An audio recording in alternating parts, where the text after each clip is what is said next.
তোমরা যারা সবে সবে ক্লাস 10-এ উঠেছো বা 12-এ উঠেছো, 11-12-এ পড়ছো, তাছাড়া কলেজে পড়ছো, আজকের ভিডিওটা কিন্তু তোমাদের জন্য খুবই হেল্পফুল হতে চলেছে। কারণ আজকে তোমাদের সাথে একটা পুরো দিনের পারফেক্ট রুটিন শেয়ার করব, যেটা প্রথম থেকেই যদি সেই অনুসারে পড়তে শুরু করো তাহলে কিন্তু তোমাদের শেষের দিকে অতটা পরিমাণে খাটতে হবে না, আর খুব ভালো রেজাল্ট তোমরা করতে পারবে। সো হাই এভরিওয়ান, আমি কোয়েল। আমার আরেকটা ভিডিওতে তোমাদের জানাই অনেক ওয়েলকাম। প্রথমে আসি, যারা ক্লাস 10-এ পড়ছো বা এবছর 12-এ উঠবে, তো এখন থেকে কিন্তু ভালো করে পড়াটা স্টার্ট করো। কারণ যখনই ভাববে যে পরে করব বা পরে রুটিন বানিয়ে পড়বো, তখন দেখবে পাহাড় সমান সিলেবাস জমা হয়ে থাকবে, যেটা তখন কিন্তু শেষ করলেও খুব ভালো রেজাল্ট করতে পারবে না। আর এই পরীক্ষাগুলো এমন না, জীবনে একবারই আসবে। তাই একটু যদি কম নাম্বার পাও বা ধরো তোমার বন্ধুরা তোমার থেকে বেশি পেয়ে গেল, তখন নিজেরই কোথাও একটা গিয়ে মনে হবে প্রথম থেকে আমি যদি স্টার্ট করতাম ভালো করে, তাহলে হয়তো আমিও আজকে ভালো রেজাল্ট করতে পারতাম। সেজন্য পরে যাতে নিজেকে রিগ্রেট করতে না হয়, তার জন্য এখন থেকেই কিন্তু ভালো করে পড়াটা স্টার্ট করে দাও। আর আজকে এই ভিডিওটা কিন্তু আমি রিকোয়েস্টেড ভিডিওই বানিয়েছি। তো আমাকে বলেছিলে যেদিন স্কুল যাবে সেদিন কিভাবে পড়বে সেটা নিয়ে ভিডিও বানাতে। তো আজকে কিন্তু পুরোটা সেরকমই আমি রুটিনটা রেখেছি। সকালে একটু পড়ে তারপর স্কুল গিয়ে বাকিটা স্কুল থেকে এসে পড়তে পারো, সেরকম একটা রুটিন।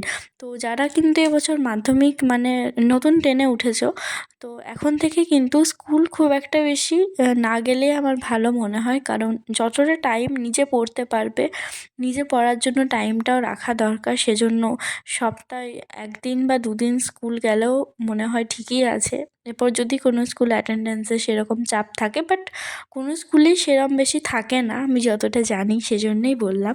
আর আজকেও কিন্তু সকাল সকালই স্নান করে নিয়েছিলাম, তাহলে পড়ার মাঝে কোনো ডিস্টারবেন্স আসবে না। সবথেকে পড়াশোনার মেইন যেটা হচ্ছে সেটা হচ্ছে প্রতিদিনের রুটিন বানানো। তো চলো, আজকে কিন্তু তোমাদের সাথে আমি 2 রকমের রুটিন শেয়ার করছি।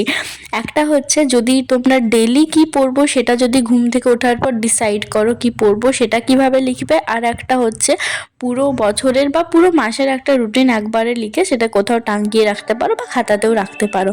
তো আমি এটা স্কুল যেদিন থাকছে আমি সেই অনুসারে লিখছি। আর টিউশনের টাইমটা অনুসারে তোমরা কিন্তু একটু মেকআপ করে নিও।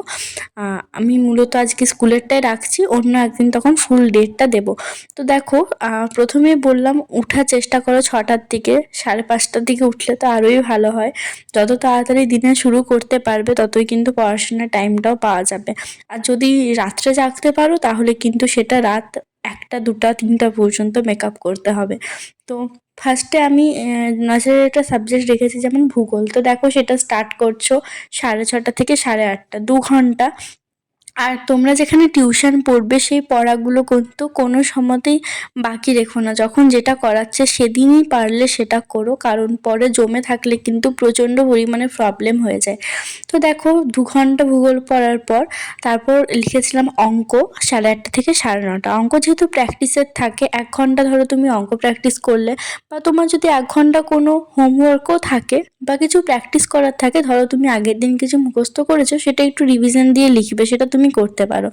তারপর তো স্কুল থাকে ধরো 10:30 11টার থেকে, আর আস্তে আস্তে হয় 3টা, আমার 3টা বাজতো আসতে, সেই অনুসারে আমি কিন্তু লিখেছি। তো তারপর কিন্তু 2 ঘন্টা রেস্ট নিতেই হবে। তারপর তোমরা রাখতে পারো যে কোনো একটা সাবজেক্ট, আমি ইতিহাস লিখেছি, ওটা 5টা থেকে 7টা পর্যন্ত 2 ঘন্টা। তারপর মাঝে 30 মিনিটের একটু গ্যাপ নিয়ে আরেকটা সাবজেক্ট, যেটা 9:30 পর্যন্ত। তারপর 9:30 পর মাঝে 1 ঘন্টা গ্যাপ, মানে রাত্রের খাওয়া দাওয়া করা। তারপর টানা যদি পড়তে থাকি তাহলে তো সেটা ভালো লাগবে না, মাঝে কিন্তু গ্যাপ নেওয়াটা একটু দরকার আছে। তো তারপর আমি যেমন 12:30 তকই রেখেছি, 10:30 থেকে 12:30 লাইফ সায়েন্স লিখেছি। তো তোমাদের যে সাবজেক্টটা মনে হয় যে না এটা আমাকে বেশি করে পড়তে হবে, তোমরা সেই সাবজেক্টটাই রেখো। আর আজকে টু ডু লিস্টটা কিন্তু আমি শুধুমাত্র ভিডিওর জন্যই এটা লিখেছি। এটা মূলত ক্লাস 10 বা 12 এগুলোতে অ্যাপ্লাই করা যেতে পারে, সেজন্যই। তো পড়তে বসার সময় অত সকালে তো কিছু খেতে ইচ্ছা করে না, তো সেজন্য পড়া কমপ্লিট করার পর একেবারে ব্রেকফাস্ট করেছিলাম। আর এটা দেখতে পাচ্ছ, এটা হচ্ছিল আমার 12-এর রুটিন। একবারেই বানিয়ে রেখেছিলাম পুরো দিনের রুটিন উইদাউট স্কুল কোচিং। এটা ছিল পরীক্ষার 3-4 মাস আগে মনে হয় ফলো করছিলাম, 3 মাস আগে। এটা পজ করে দেখতে পারো। এইভাবে কিন্তু তোমরা একটা প্রতিদিনের রুটিনটা বানিয়ে নিতে পারো। এখানে বারগুলো লেখা আছে, টাইম লেখা আছে, সাবজেক্ট লেখা আছে, প্রতিদিন আলাদা আলাদা সাবজেক্ট। আজকে খুব একটা বড় ভিডিওটা একদমই বানাইনি, কারণ মেন টপিক যেটা ছিল স্টাডি রুটিন, কিভাবে স্কুল থাকলেও একটা খুব সুন্দরভাবে প্রায় 8 ঘন্টা রুটিন বানাবে, সেটা রিলেটেডই ভিডিও দিয়েছি। এক্সট্রা কিন্তু সেজন্য এক্সট্রা অ্যাক্টিভিটিস কিছুই দেখাইনি। বাট এটাও ঠিক, যারা মাধ্যমিক দিচ্ছ তোমাদের স্টাডি ছাড়া বাকি জিনিসকে খুব বেশি প্রায়োরিটি দেওয়া বা অন্যান্য জিনিসের প্রতি খুব বেশি টাইম ওয়েস্ট করা, এটাও কিন্তু ঠিক নয়। অবশ্যই পড়ার মাঝে গ্যাপ রাখা দরকার, কিন্তু সেই গ্যাপটাতে একটু নিজেকে টাইম দাও। বা সারাদিন শেষে 8 ঘন্টা ফোন ইউজ করতে পারো, কিন্তু সেটাও কিন্তু রিলস দেখে বা অন্যান্য কিছু দেখার থেকে study related video, study topic. এখন তো ইউটিউব থেকেও আমাদের টাইম মাধ্যমিকে ছিল শুধুমাত্র সম্রাট এক্সক্লুসিভ চ্যানেলটাই, এখন অনেক চ্যানেল আছে দেখছি, সেখান থেকেও কিন্তু স্টাডি অনেক হেল্প পাওয়া যেতে পারে। তো সেজন্য এক্সট্রা কিছু আর বললাম না। আর এই ভিডিওটা বানাতে বানাতে আমার নিজেরই ক্লাস 10-এর কথা মনে পড়ে যাচ্ছিলো।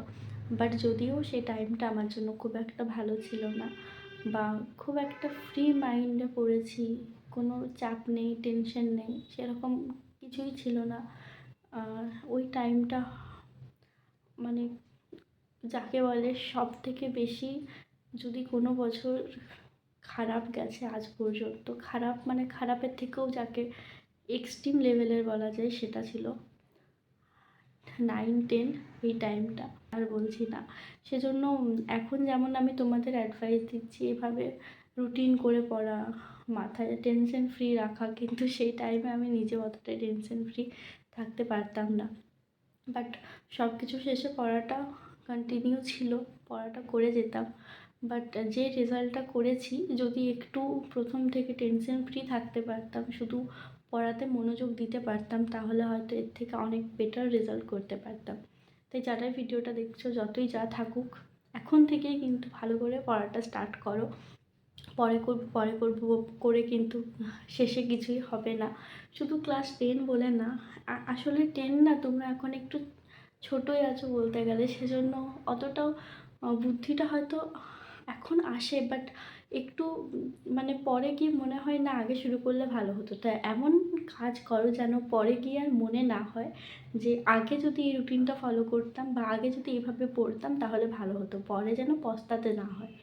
এটাই সব থেকে মেন। এমন কাজ করো যাতে পরে নিজেকে রিগ্রেট করতে না হয়। শুধু ক্লাস 10 বলেই না, যারা 12-এ পরীক্ষা দিচ্ছ, 11-এ আছো, 11টা তো একটু মাঝামাঝি, তখন সকলেরই পড়াটা কমে যায়।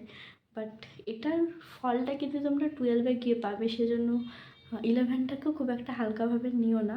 তাছাড়া যাদের কলেজ আছে, যে কোনো কিছুর জন্যই পড়ো, এভাবে একটা টাইম বের করে পড়াটা করো। আর যারা 10-এ আছো, বিশেষ করে বলবো স্কুল বেশি না গিয়ে সপ্তাহে 1 দিন থেকে 2 দিন স্কুল গিয়ে বাকি টাইমটা কিন্তু এখন থেকে বাড়িতে পড়াটা স্টার্ট করো। টিউশন তো নিশ্চয়ই সকলেরই আছে, এখন তো স্কুলের থেকে মানে টিউশনেই হয়তো আমাদের ভরসা এখন। আমাদের সময় তো মানে আমি যখন মাধ্যমিক দিই, টিউশনটাই পুরোটা ছিল। আর এখন কিন্তু সবথেকে ভালো যেটা জিনিস, শেষের দিকে কিন্তু এখন সম্রাট এক্সক্লুসিভ সাজেশন বইগুলো বার হয়েছে। এই বইটা কিন্তু এত সুন্দর বই, মানে আমি 12-এ পড়েছিলাম, এমন একটাও জিনিস নেই যেটা বইয়ের বাইরে এসেছে, এমনকি এমসিকিউ এসিকিউ সব কমন পেয়েছি। আমাদের সময় মাধ্যমিকে ছিল না, বাট আমি সম্রাট স্যারের ভিডিও, সুদীপ্ত স্যার, সম্রাট তো চ্যানেলটার নাম, প্রতিটা ভিডিওই দেখতাম, নোটসগুলো লিখতাম, প্রচুর হেল্প পেয়েছি। তাই যারা আছো, ওটা নিশ্চয়ই বলার নতুন করে কিছুই নেই। আমরা যারা বাংলার স্টুডেন্ট আছি, সকলেই নিশ্চয়ই সম্রাট এক্সক্লুসিভ চ্যানেলটা ফলো করি। আর যাই হোক, ভিডিওটা আজকে এখানেই শেষ করছি। আজকে আমার নিজের স্টাডি কিছুই দেখায়নি, কারণ আজকে প্রচুর পরিমাণে পড়তে হয়েছে। এখন বাজছে 3:30, আর ভিডিওটা এডিট করছি। আজকে বেশি করে করেছিলাম, ম্যাথটা করেছি, আর জিকে থেকে করেছি, ভূগোলটা না ভূগোল না, মধ্যযুগের ইতিহাস। হ্যাঁ, মধ্যযুগের ইতিহাসটা স্টার্ট করেছি। আমার এত বেশি টাইম লেগে যাচ্ছে এক একটা টপিক কমপ্লিট করতে, কমাসে যে সিলেবাস শেষ হয় সেটাই বুঝতে পারছি না। যাই হোক, সবাই খুব ভালো থেকো, ভালো করে পরীক্ষা দাও। ভিডিওটা আজকে এখানেই শেষ করছি।